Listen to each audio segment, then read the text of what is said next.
Um, I bought an MPC from a guy from our neighborhood named Big Earn.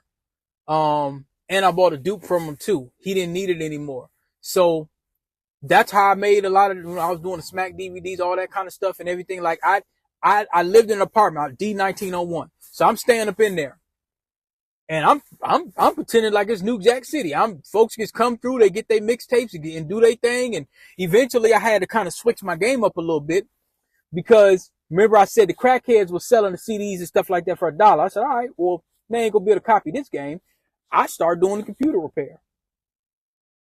And like, I was talking to one of my guys and he was like, man, we was pioneers. I was like, yeah, bro, and he just now told me, he said, man, I had St. Paul sold up too.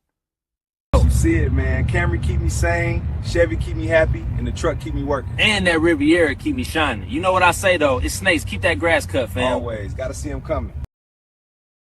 I said, you a cold bastard. You cold. You a cold, because I didn't even know he was in St. Paul like that because I didn't go to St. Paul. See, at that time he was driving.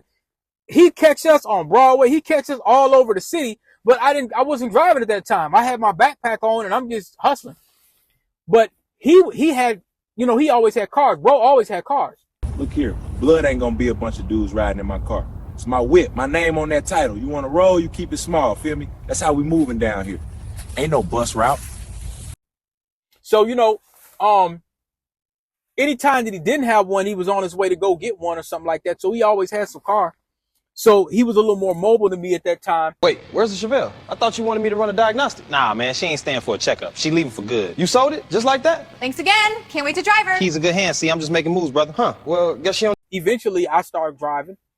But having the south side, I know he had Minneapolis, but I didn't know he had St. Paul. But then now when I think about them shoes, and folks always trying to get your plugs and all that, and I remember a couple times, even one of my homies was like, man, I'm trying to get that plug, bro. Like, where you get them shoes from China? Bro was like Frank Lucas, without ratting.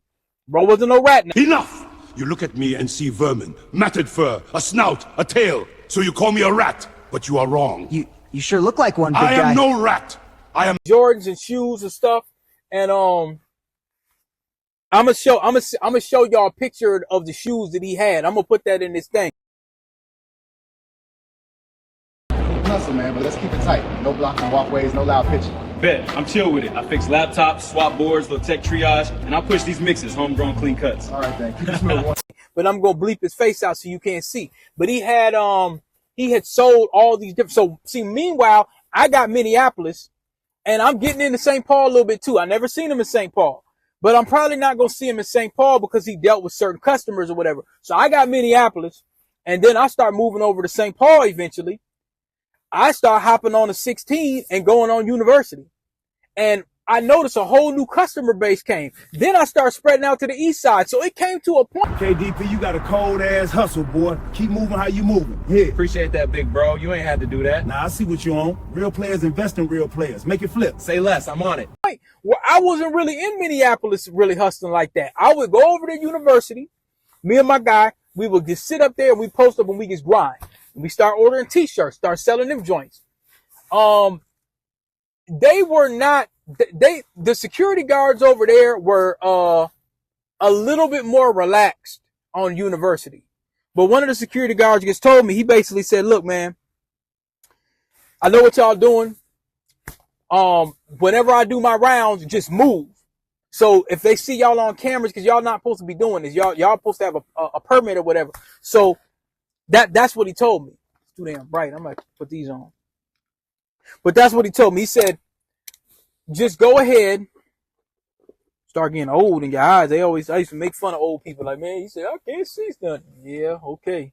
Don't do that. So, we would, go over there, sell our CDs for about an hour or two. Then we'll head back to Minneapolis, or I'll head back to my house. Now, I don't remember if that was the time when I had my dupe or not, but when Here it is, little bro. DVD burner, MPC 2000. All you need to cook it up and get it out.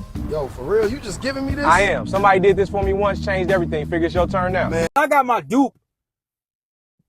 Now what I could do is I could copy all my CDs, and then some people were coming to me, hey, I got a party. or I got a rap album, or I got stuff. So that duplicator really quantify. You still burn the disc like it's 03. Hey, folks still paying for him, though. Don't hate the You know hustle. what I tell you? Pay it when you got the money, bro. I'm good for it. Big Earn always good for it. Ain't that right, Ty? As long as he don't drink all that hen. My game. You know what I'm saying? Remember I told y'all that story about Trace, the older cat that had all them cars and stuff like that, and unalived a bunch of people, and was and the police, I think they said he was working or something, but the police called him and like tried to get him to come in, and he was doing a shooting spree. People owed him money. Remember, we had another story. He came into the shop and said, "Hey, the feds are coming are in town." We're kind of like, how do you know? And one of my homies was gonna try to serve him, like, "Hey man, I said, oh, bro, hold on, he might be," but he came in the store once or twice.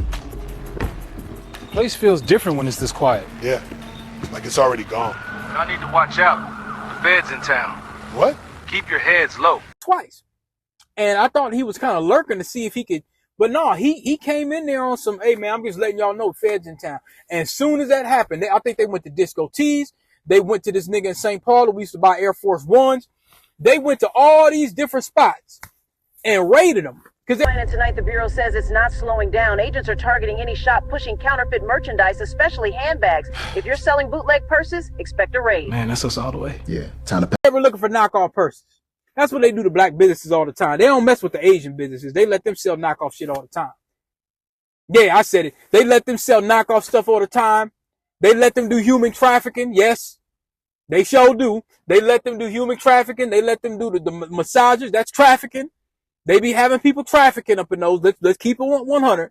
But when it come to us, so they came by and he said, "Man, make sure you have a list of inventory." He's just giving us all kinds of game.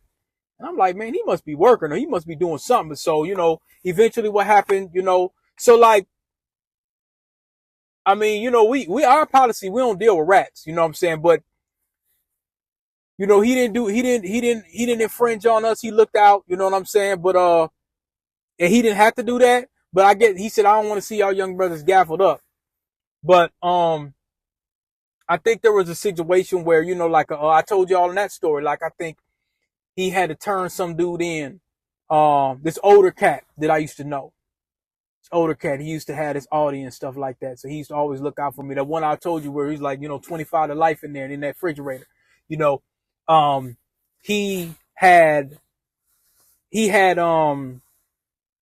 said that the guy had to turn him in. You know what I'm saying? He said he had no choice. So it wasn't an ambush. He just let him know, like, man, I got to find somebody. I got to get you. So, when we had that store, the first store that me, Stack Doe, and our guy LT had, that was kind of their store with the clothes.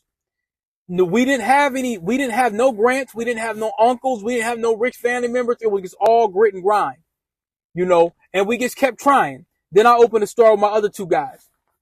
And, I'm not going to say that wasn't a success because, not only was I able to use that as a resume, we did the community of service. I was able to do the computers and stuff like that. So, I kind of look back and forget a lot of those times, of all this stuff that we had to do in order to kind of get where we needed to be,